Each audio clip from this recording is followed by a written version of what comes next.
In the third round of the Death Tournament, Team Hokage met Team Uruha Sound, and in the first match, a determined but winless Domon entered the ring against Aki. However, the illusions created by Hokoto Dama Modogu had the power to inflict real wounds and also to kill. In the face of death, Domon fought to maintain his consciousness, and finally he freed himself from the hellish illusions. But it seems that Domon's performance had caused other problems for Sa pagkakataong ito, nanalo si Max. Paano kung kabaligtaran ang nangyari at hindi niya nalaman ilusyon ng pala ang lahat? Maaaring nagluluksa na tayo ngayon dahil nawalan tayo ng isang kasama. Ikaw, Reka, ang sisisihin ng lahat. Anong sinabi mo? Idineklara na ang pagkapanalo ni Max. Subalit ang kapalit noon ay nagkaroon ng malaking pagtatalo sina Reka at Dylan. Mga mapaluksong dilag na may taglay na kamandag. Pwede ba tumigil na kayong dalawa?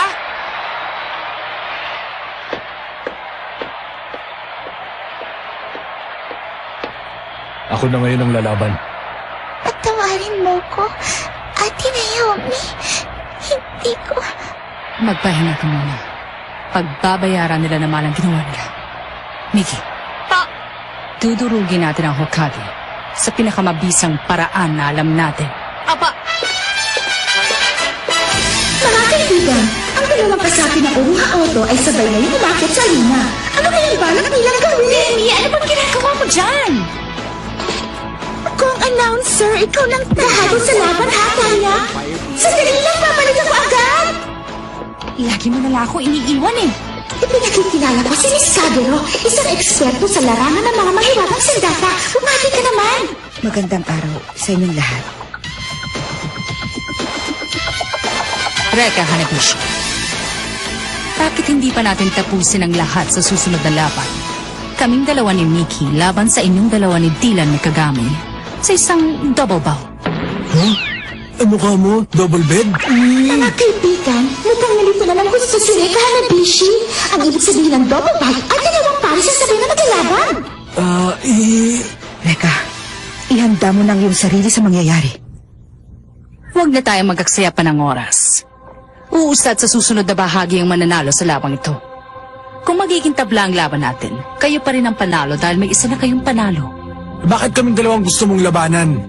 Sa pagkakaalam ko, kayong dalawa ang nangunguna at pumapangalawa sa inyong pangkat. Nagpapatawa ka ba? Ako nga ang nangunguna sa aming pangkat, pero yung si Dylan mga pang-100 na yata. Kailanman eh hindi ko naging ugali ang lumaban ng may kasama. Lalo na kung ang makakasama ko ay mapuro lang utak. Sino mapuro lang utak? Ang hangal-yangal, kahit ano pang itawag mo. Bawiin mo nga ang sinabi mo. Masama na ito. Kanina lang yung nag-aaway sila dahil kay Max Domon. Ngayon nagtatalo sila sa kakayahan ng bawat isa. Ang estilo ng kanilang pakikipaglaban ay magkaibang-magkaiba, pati na rin ang kanilang mga ugali. Kaya hindi natin maiiwasan na palagi sila magtalo sa lahat ng bagay. Kung ganon, pinili niyong huwag tanggapin ang aking hamon. At alam ko kung bakit.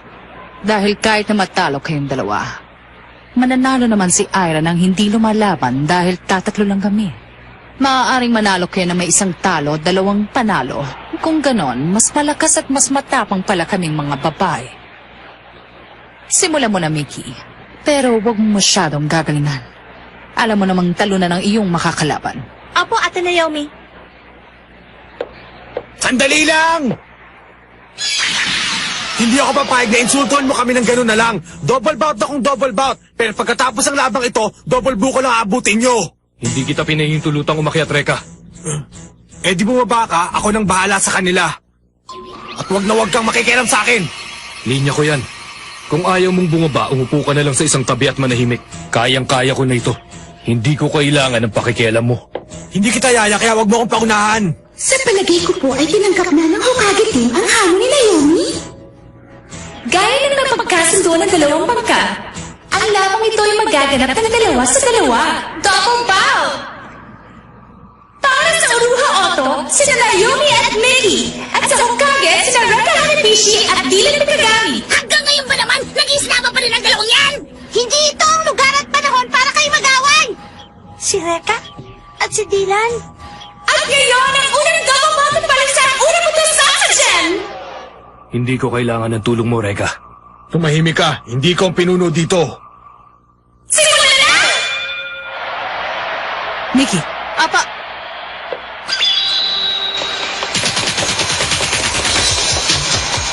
Ang bilis! Yan ang...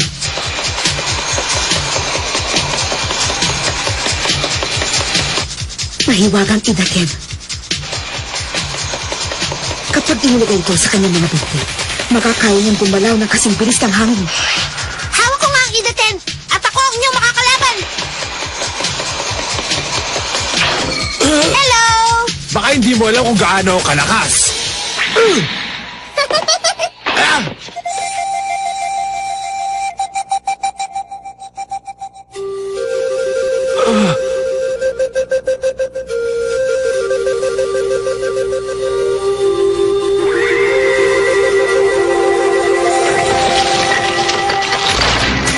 ang panimula. Pambungad sa impyerno.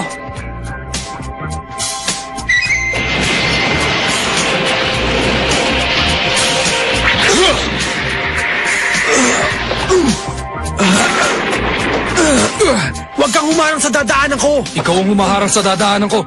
Nakita mo yung Saicho? Tumugtog lamang siya sa kanyang plauta. Nasira na agad ang arena. Pero bakit? Bakit sumabog ang arena na tumugtog siya sa kanyang plauta? Ang kanyang mahiwagang sandata ay ang Fukyo Waon. Ang bawat nota ng kanyang plauta ay lumilikha lamang ng pagyanig sa hangin. Ipinapako niyang mga pagyanig na ito sa taong nais siyang patamaan hanggang sa mawasak ang kalaban. Isang soundwave attack. Alam ko na kung bakit siya pinili ni Kurei. Nagagamit niya ng husto ang kanya sandata. Pinapayagan na kita ngayong umatras, Dylan. Kayang-kaya ko na itong dalawa. Ikaw na lang. Magtago ka na sa saya ng nanay mo. Saya!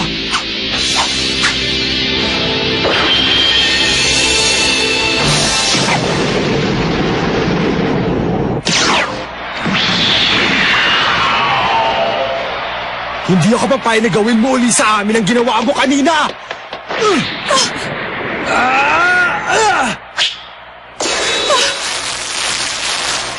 Mickey! Opo, Ate Naomi!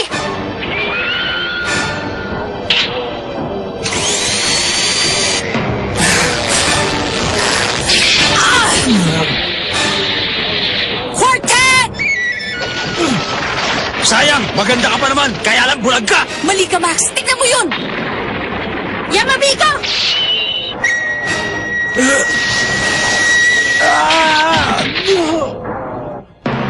Teka! Paano nangyari yun? Yan ang mahiwagang Yamabiko. Isang salamin na kayang ibalik ang kahit na ano, kahit na sound waves. Dahil sa bilis ni Mickey, natatamaan ko ang aking kalaban. Kinagamit ko ang kanyang Yamabiko para sila tamaan.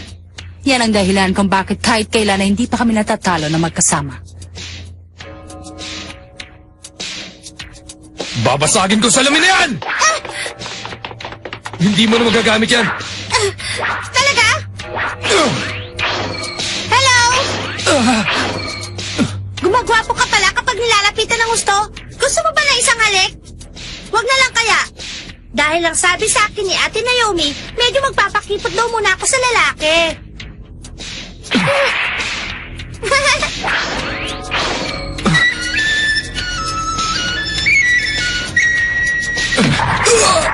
Bye-bye, Dylan! Kanina ka pa, Dylan, ha? Hindi ba dapat ikaw ang mas mabilis sa ating dalawa? Masyado ka kasing maingay kaya hindi ako makatira. Kanina pa ako napipigon sa'yo, ha? Kanina pa nag-aaway si Alec at Dylan. Makakasamayan sa kanilang pangkat. Mag-uuntugin ko kayong dalawa pag hindi kayo tumigil! Nasa kabilang kalaban nyo!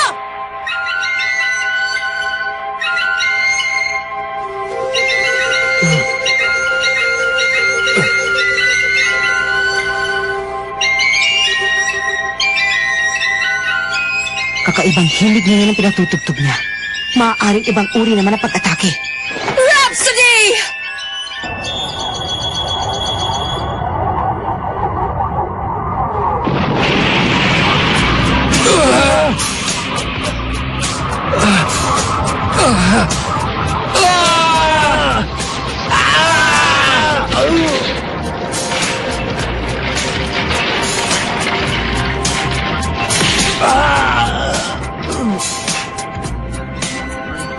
Rhapsody's second verse.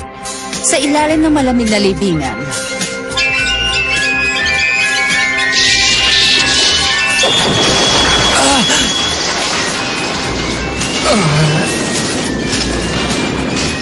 dito ang inyong magiging huling hantungan.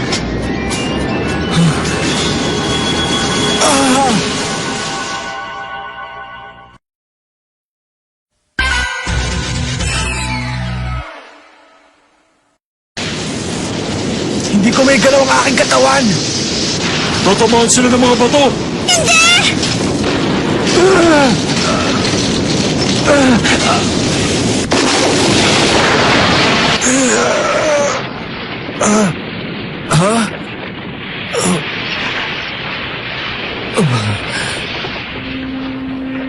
Bigla-bigla pang mga nangyari. Sa isang iglap ay naging maliliit na bato lang ang higanting bato. Pero, paano nangyari yun?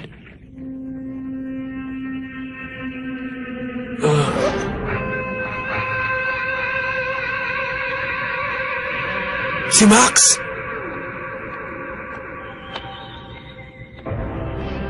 Ang binatang yun ang nagligtas sa kanila.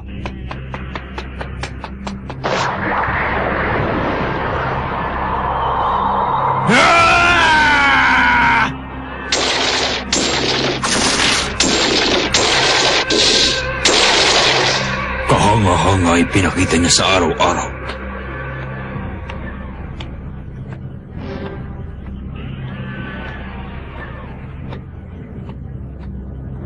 Max, maraming salamat sa pagligtas mo.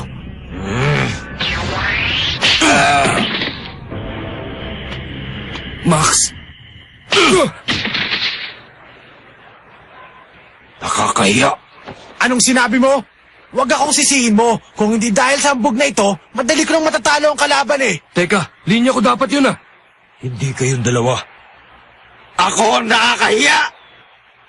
Pero Max, Ako ang dahilan kung bakit kayo nag-aaway ngayon. Ikaw, Dylan, gusto mong itigil ang laban ko dahil nagmamalasakit ka sa akin. At ikaw naman, Reka, gusto mo rin tapusin ko ang laban ko dahil nagmamalasakit ka rin sa akin. Ako ang dahilan kung bakit nangyayari ang kaguluhan ito. Kaya hiyang-hiya ako sa sarili ko. Patuloy akong lalakas at lalakas at lalakas pa.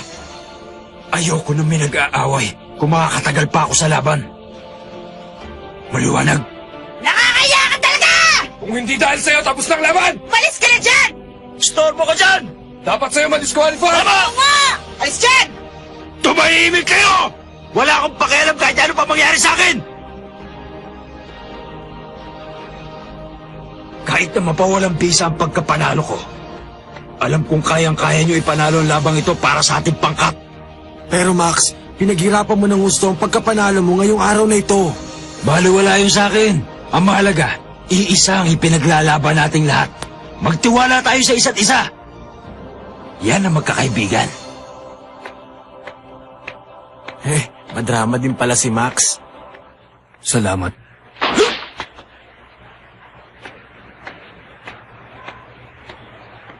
Ang naunang laban ni Max ay wala ng bisa ngayon dahil sa ginawa niya pagtulong kina Reka, Hanabishi at Dylan Kagami. Seryoso ka ba? Mukha ba ako nagbibiro? Sana nga eh. Huh? Ililigtas mo pa rin naman sila kahit na alam mo madidisqualify ka, hindi ba? Oo naman. Wala akong pakialam kahit na mabaliwala ang lahat ng pinaghirapan ko. At ngayon, magsisimula na muli ang laban. Sina Reka, Hanabishi at Dylan Kagami ay nakabalik na ngayon sa arena. Subalit tagilid pa rin sila sa kanilang sitwasyon. Hindi na kayo ngayon maliligtas na inyong kaibigan. Dahil ako lang tatapos sa mga buhay ninyo! Hello? Quartet! Yamamito!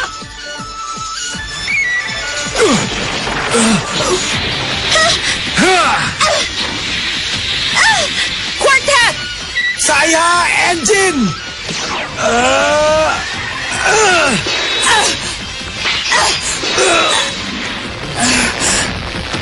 Ate Naomi! Ako lang ang harapin mo.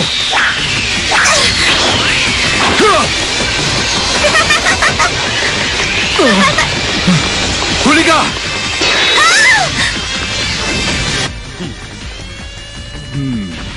Kanina lamang ay hindi magkasundo ang dalawang yan. Pero ang katotohanan, malaki ang respeto nila sa bawat isa. Pag-iingat ka, Reka. Ikaw rin, Dylan. What that? Yamabiga! Dylan!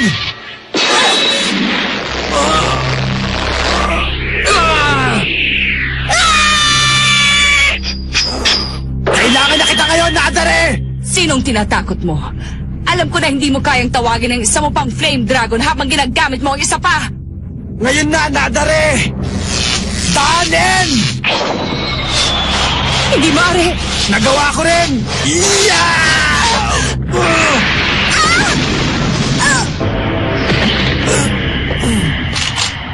Imposible yon! Hindi mo maaaring gamitin ng sabay ang iyong flame dragon! Reka,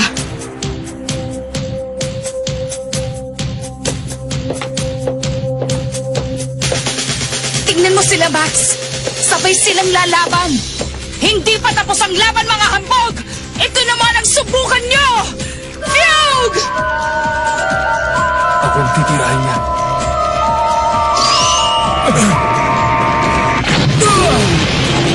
Reka! Ayos ka lang ba, Reka? Aray ko po, okay lang ako. Ito ang kabayaran sa ginawa kong kalokohan. Hindi lang sa'yo, kundi sa ating lahat. Tatalunin natin sila. Ayos na! Heto na kami, Naomi. Kami naman, ngayon.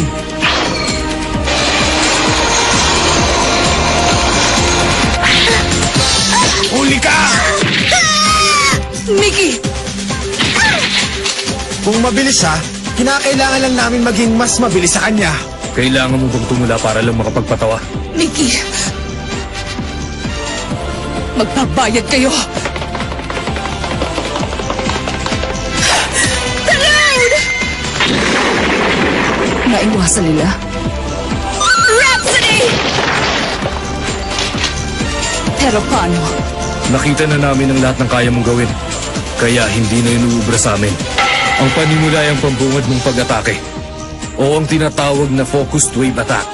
Ang Rhapsody ay isang uri ng bomba na kapag ginamit mo sa iyong kalaban, mawawasak ito at madudurog ng gusto. Ang kwartet ay ang kombinasyon ninyong dalawa ni Mickey. Samantalang ang Fugue ay isang nakakapagpasabog na ingay. Sabihin mo, may nakalimutan pa ba ako? Minsan lang. Minsan nyo lang nakita. Memoryado nyo na agad ang aking mga tira. Nagkamali ako ng pukus ka sa kanila. Ate Naomi, hindi tayo mananalo sa kanila. Sumuko na tayo. Tapos na ang laban! Oo nga. Wala na makakatalo pa sa dalawang ito. Bakit hindi mo pakinggan ang sinasabi ng kasama mo? Sumuko. Hindi mo ako mapapasuko. Ako si Naomi ng Uruha Jushinshu. Inalis ko na sa bokabularyo ko ang salitang sumuko. Dylan, tingnan mo yun. Hindi ko kayo maaaring buhayin. Dahil alam kong kayo magpapahamak kay Master Corey. Hindi maaaring magpatuloy ang mga taong magpapahamak sa kanya. Kahit naibuhis ko pa ang aking buhay. Ate Naomi, wag! Parang awa mo na. Wag mong gamitin yan. Ipagtanggol si Master Corey. Yan ang aking misyon bilang kasapi ng Uruha Jushinshu. Paano kung ang teknik na yun ang... Mag-isa kong tatapusin yun. Lahat ng aking kapangyarihan ay binuhos ko na sa aking mahiwagang sandata. Tatapusin ko kayong lahat! Ha? Sandali! Ha? Imposible yun!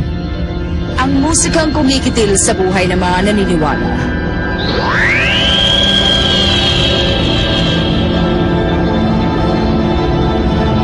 Ang Requiem.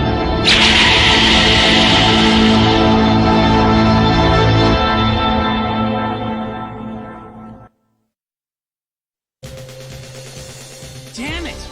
What are we gonna do? She's dead serious. This isn't a joke. She's putting her life on the line just to finish us off for good. Everyone here's in danger. We gotta do something. But I don't understand. Why is she going so far for Kure? Even if she dies, Kure won't shed a single tear for her. Next, Cursed Fire. Kurenai's past. My heart is burning with fire!